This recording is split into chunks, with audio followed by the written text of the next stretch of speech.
పిల్లలు కాదు చిచ్చర పిడుగులు, పలు రంగాల్లో రాణిస్తున్న చిన్నారులు. పూర్తి వివరాలకు చదవండి రేపటి సాక్షి హైదరాబాద్ ఎడిషన్.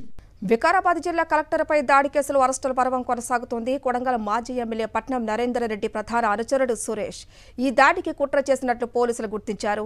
దాడి జరిగే కొన్ని గంటల ముందు పట్నం నరేందర్ రెడ్డితో 42 సార్లు సురేష్ ఫోన్లో మాట్లాడినట్టు తేల్చారు.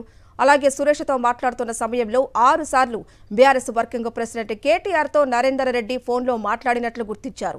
దీంతో ఈ రోజు ఉదయం కేబీఆర్ పార్క్ వద్ద వాకింగ్ చేస్తూ ఉండగా పట్నం నరేందర్ రెడ్డిని పోలీసులు అరెస్టు చేశారు. మరింత సమాచారం మా ప్రతినిధి విక్రమ్ అందిస్తారు. విక్రమ్.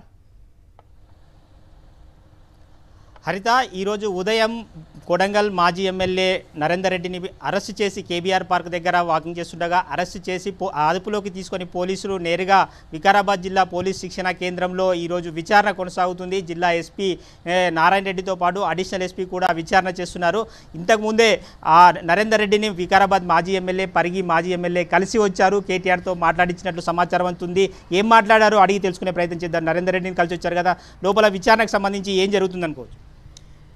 మేము ఆయనను మా తోటి శాసనసభ్యులుగా మేమందరము 5 సంవత్సరాలు కలిసి పనిచేసినాము. నేను వికారాబాదు జిల్లా బీఆర్ఎస్ పార్టీ అధ్యక్షుడిని. మా సోదరుడు కాబట్టి ఆయనను అప్రజాస్వామికంగా అన్యాయంగా అరెస్టు చేసిండ్రు అనేటటువంటి ఉద్దేశంతో నేను సోదరుడు మహేష్ రెడ్డి గారు వచ్చి పరామర్శించడం జరిగింది. నేను ఒక మాజీ ఎమ్మెల్యేగానే కాకుండా ఒక డాక్టర్గా కూడా, ఎందుకంటే ఆయనకు బీపీ ఉంది. ఆయన వాకింగ్ చేసుకుంటుంటే కేబీఆర్ పార్క్ దగ్గర నుంచి అరెస్టు చేసి తీసుకురావడం జరిగింది. ఆయన ఆరోగ్యం ఎట్లుంది అనేటటువంటిది కనుక్కోవడం జరిగింది తప్ప అక్కడ రాజకీయ విషయాలు మేమేం మాట్లాడలేదు. మేము ఇంకా వేరే విషయాలు ఏం మాట్లాడలేదు. అంటే బీఆర్ఎస్ అధ్యక్షుడిగా మీరు జిల్లా అధ్యక్షుడిగా సురేష్తో మాట్లాడే ప్రయత్నం చేశారా? సురేష్ మీతో టచ్లో ఉన్నారనే ప్రచారం జరుగుతుంది, వాస్తవమేనా? నా కాల్ డేటా కూడా ఏమని చెప్పాలా. సురేష్ అనేటటువంటి వ్యక్తి ఎవరో కూడా నాకు తెలియదు. వాస్తవంగా కూడా నాకు ఎవరో తెలియదు.